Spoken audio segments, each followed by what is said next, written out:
नमस्कार साथियों, कैसे आप सभी दोस्तों। बीए थर्ड ईयर के सेशन में हम निःशस्त्रीकरण पर बात कर रहे थे। इसका पहला भाग हो चुका है। अगर आपने अभी तक नहीं देखा है तो उसे एक बार जरूर जाकर देखिए, डिस्क्रिप्शन में उसका लिंक मिल जाएगा। निःशस्त्रीकरण के बेसिक के सामान्य तथ्यों पर हम लास्ट सेशन में बात कर चुके थे।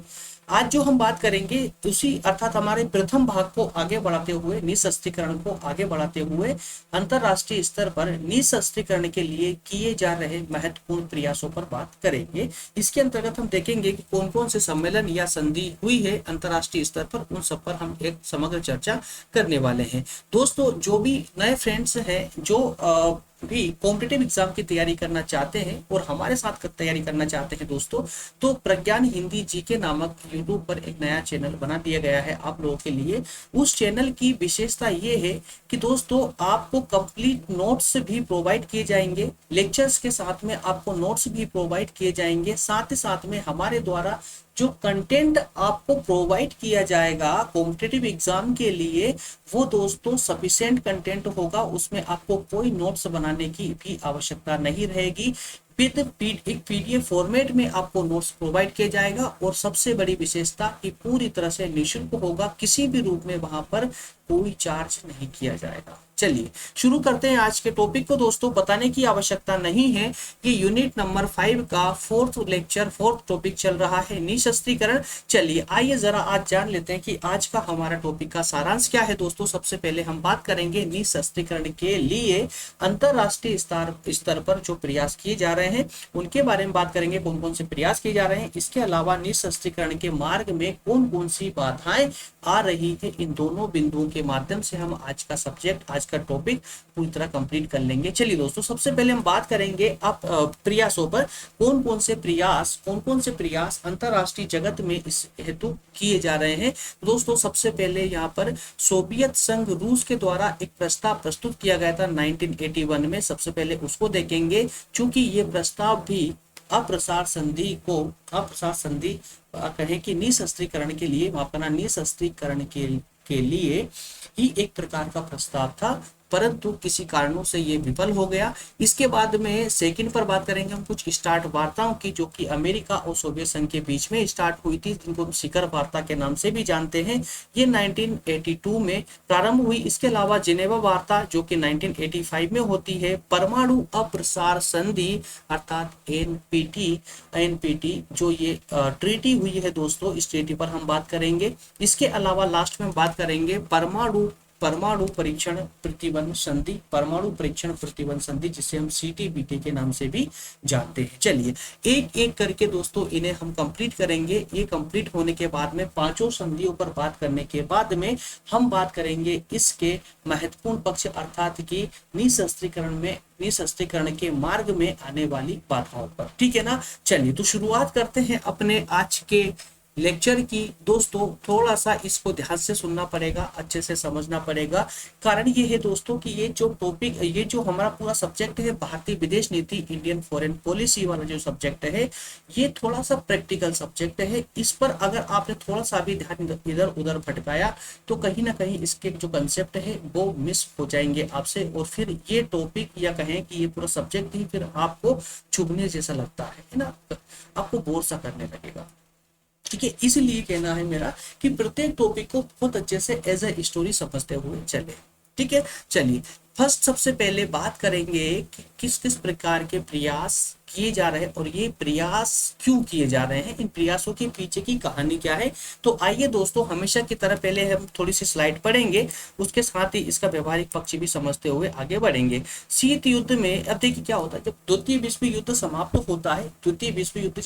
होता है तो उसके बाद में उसके कुछ ही वर्षों बाद ही शीत युद्ध प्रारंभ हो जाता है, जो कि मस्तिष्क में लड़ा गया था, एक रण क्षेत्र में लड़ करके मस्तिष्क में लड़ा गया, उसे हम शीत युद्ध कहते हैं। मतलब विचारों के द्वारा लड़ा गया युद्ध ही शीत युद्ध होता है। तो शीत युद्ध में तेजी आने के कारण फिर से तनावग्रस्त वातावरण बनना प्रारंभ हुआ, तनावग्रस्त वातावरण बनना स्टार्ट हो चुका था। इसी बीच में 1962 में जो क्यूबा संकट आया दोस्तों, उसकी विनाशकारिता से डर के अमेरिका और रूस दोनों ने ही संघर्ष के स्थान पर सहयोग का मार्ग अपनाया। अब आपके दिमाग में चल रहा होगा सर ये क्यूबा संकट क्या था। तो दोस्तों एक समय अर्थात 1962 के एक आध साल पहले की ही कहानी है, जब सोवियत संघ, रूस, क्यूबा और अमेरिका, इन तीनों के बीच में एक विशेष टकराव जैसी स्थिति बन चुकी थी।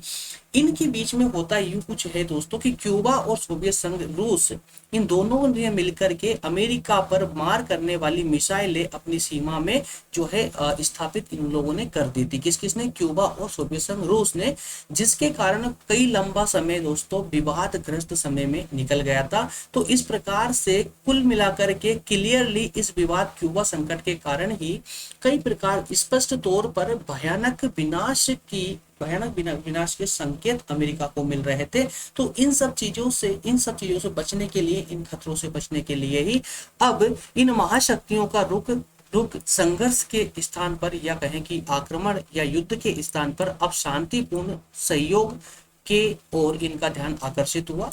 दोनों ही देशों ने निशस्त्रीकरण के लिए कई सारी वार्ताएं की, जो आणविक परिसीमन वार्ताएं कहलाती है। आणविक परिसीमन वार्ताएं मतलब कंफ्यूज होने की आवश्यकता नहीं है, परमाणु हथियारों पर प्रतिबंध लगाने की, या परमाणु हथियारों का और अधिक प्रसार ना हो, इसके लिए कुछ वार्ताएं दोनों देशों ने मिलकर प्रारंभ कर दी। ठीक है, चलिए इसी के अंतर्गत दोस्तों 1981 में सोवियत संघ, रूस ने एक प्रस्ताव पेश किया अमेरिका के सामने, अर्थात अमेरिका को एक ऑफर दिया। उस ऑफर के अंतर्गत, उस ऑफर में दोस्तों क्या किया गया कि शस्त्रों पर पाबंदी हो। किसके लिए? क्या कहा रूस ने, सोवियत संघ रूस ने जो अपना प्रस्ताव पेश किया था 1981 में, उसमें क्या कहा कि अंतरिक्ष में किसी भी प्रकार के हथियारों को रखने पर पाबंदी होनी चाहिए। क्या कहा उसने? अंतरिक्ष में जो हमारे उपग्रह है, उन उपग्रहों पर किसी भी देश के उपग्रह पर कोई हथियार नहीं होना चाहिए, कोई भी हथियार नहीं होना चाहिए। लेकिन अमेरिका इस बात से सहमत नहीं हुआ। इस कारण से दोस्तों ये प्रस्ताव विफल हो गया। अमेरिका सहमत न होने के कारण ये प्रस्ताव विफल हो गया। उसके बाद में 1982 में, उसके अगले साल ही फिर से शिखर वार्ताएं होना प्रारंभ हुई सोवियत संघ, रूस और अमेरिका के बीच में। इन वार्ताओं को ही दोस्तों स्टार्ट वार्ताओं के नाम से जाना गया। तो दोनों महाशक्तियों ने गोपनीय रूप से वार्ताएं प्रारंभ की। सोवियत संघ ने स्टार्ट वार्ताओं को INF, अब जरा दोस्तों यहाँ पर थोड़ा सा फोकस करेंगे आप लोग। सोवियत संघ रूस ने क्या किया? सोवियत संघ रूस ने कहा कि साहब जो हम स्टार्ट वार्ताएं कर रहे हैं, इन स्टार्ट वार्ताओं में INF को भी जोड़ लिया जाए। INF का मतलब है दोस्तों कि इंटरमीडिएट रेंज वाले जो हथियार है, जो न्यूक्लियर बम है, या कहें कि न्यूक्लियर वेपन्स है, उनको रोकना है। तो इसको कहा गया कि INF मतलब मध्यम आणविक शक्ति वार्ताओं के साथ संबंध करते हुए कुछ प्रस्ताव रखे।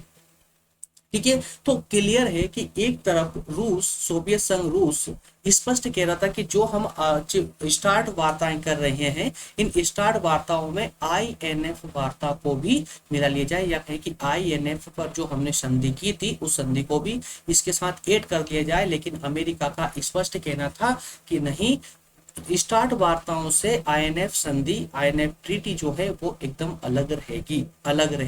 इस INF को हम स्टार्ट के साथ में सम्मिलित नहीं करेंगे।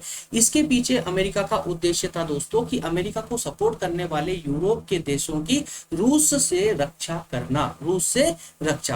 ठीक है, तो इस प्रकार से अमेरिका के द्वारा स्टार्ट वार्ताओं में भी समर्थन न देने के कारण ये वार्ताएं भी पूरी तरह से विफल हो गई। ठीक, अब दौर कुछ और आगे बढ़ता है। अब आते हैं दोस्तों 1985 का समय। कौन सा? 1985 का समय। और अब इसी प्रकार की एक अन्य वार्ता जिनेवा में होती है।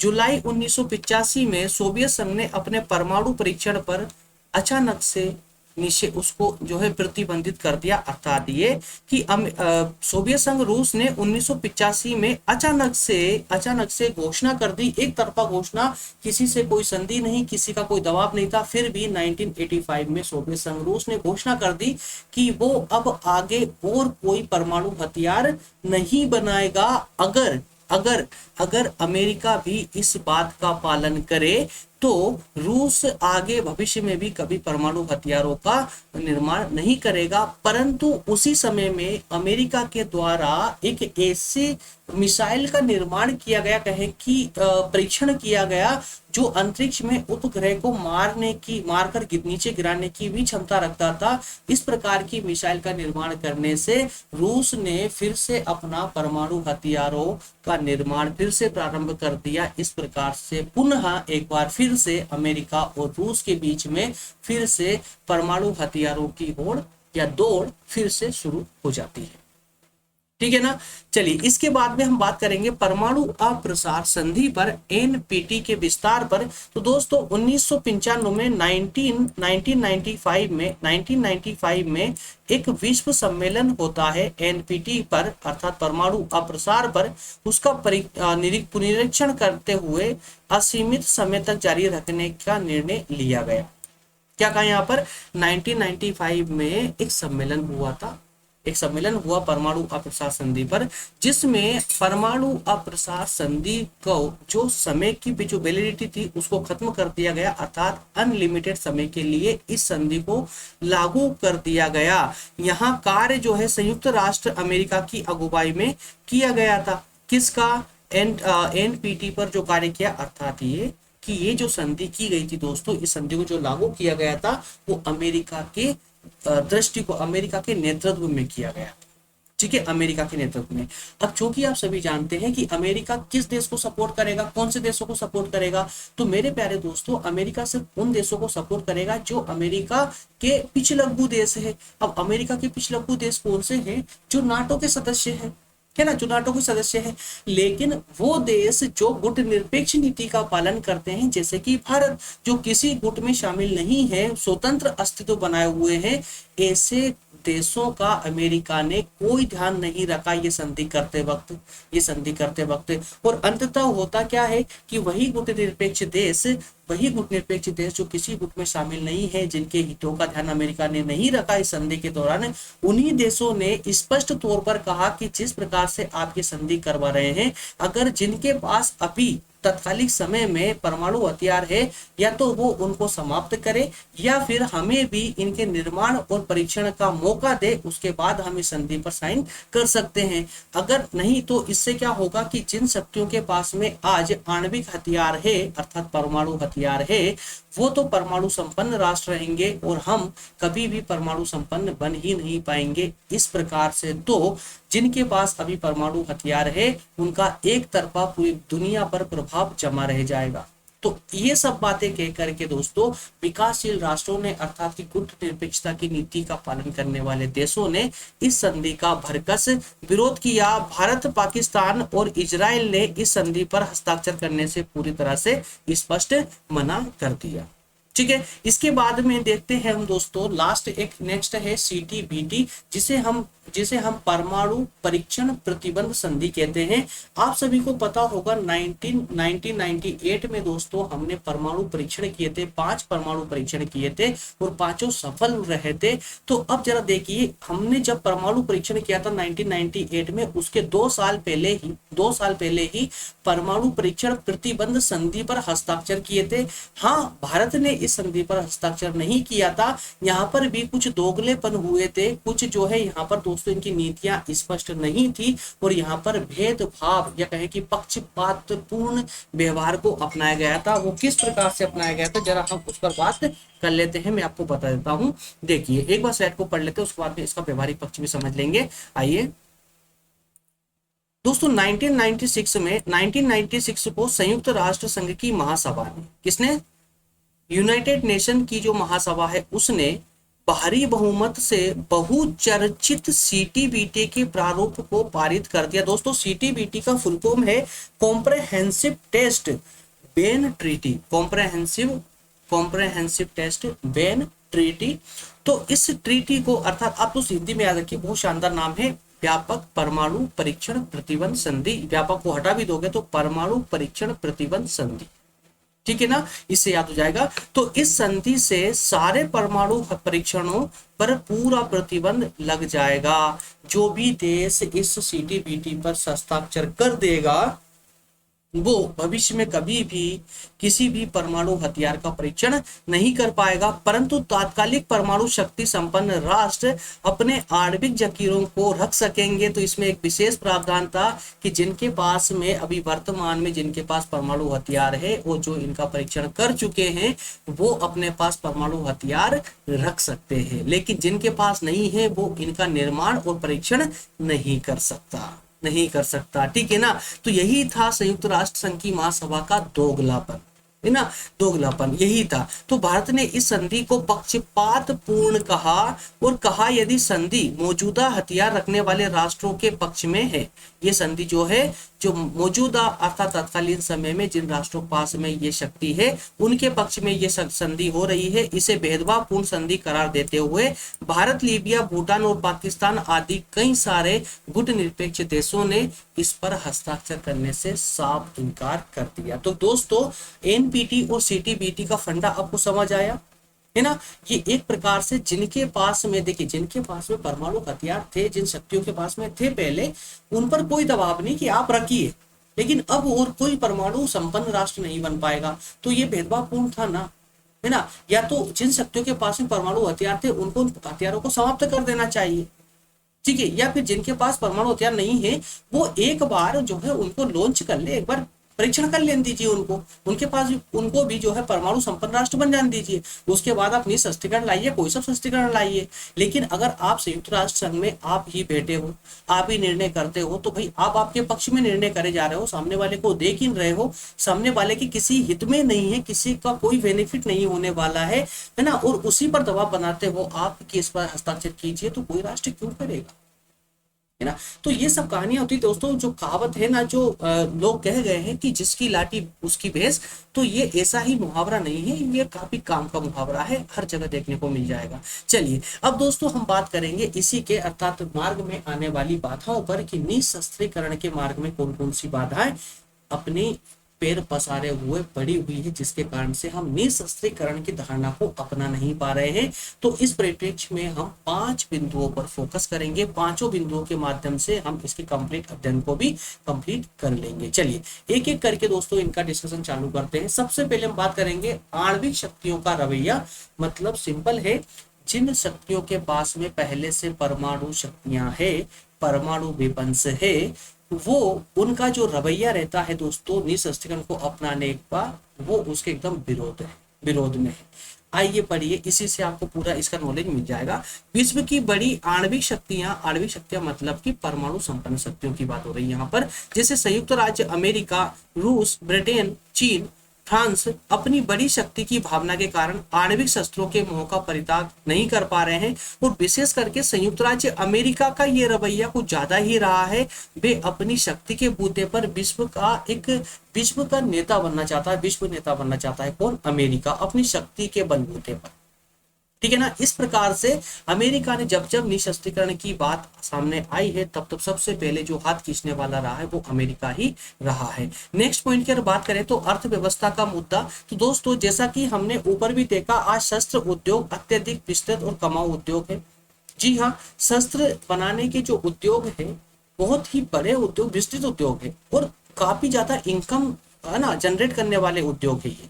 अब अगर निःशस्त्रीकरण की धारणा को अपना लेंगे तो ये उद्योग तो बर्बाद हो जाएंगे, ठीक है। तो इसके पीछे धारणा दी गई कि बहुत सारे लोग बेरोजगार हो जाएंगे। अरे भाई कुछ लोग बेरोजगार होंगे लेकिन बहुत सारे लोग मरने से तो बचेंगे। आज पूरा विश्व जो है जिन संकट के बादलों से घिरा हुआ है, परमाणु भरे संकट के बादलों से घिरा हुआ है, जैसा कि जापान एक समय जापान में है ना हिरोशिमा और नागासाकी, आपने सुना ही होगा कांड जो अमेरिका ने किया था, ठीक है ना। तो लिटिल बॉय नामक जो परमाणु हमला किया था।